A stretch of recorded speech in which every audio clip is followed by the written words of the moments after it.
गाडी बिग्रे बाटोमा काभेरी नदीदेखि अलिक माथितिर यताउता भयो र हाम्रो भाइले चाहिँ हामीलाई केही माथि सिङ्गापुर बजारसम्म चाहिँ हामीलाई लिफ्ट दिनुभयो र हामी दुई भाइ साथीहरू चाहिँ यस्तो अवस्थामा बसेका छन्। म चाहिँ अगाडि भाइसँग छु ल।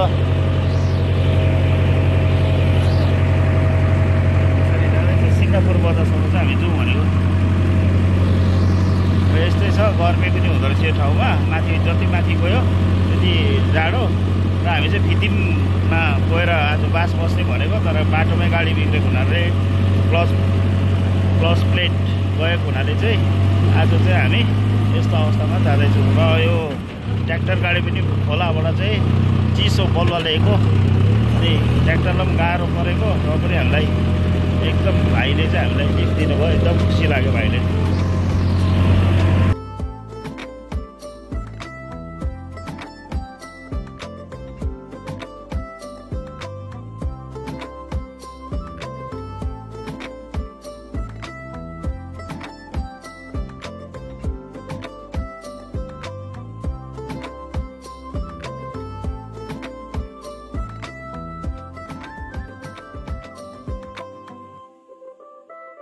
यो जोबन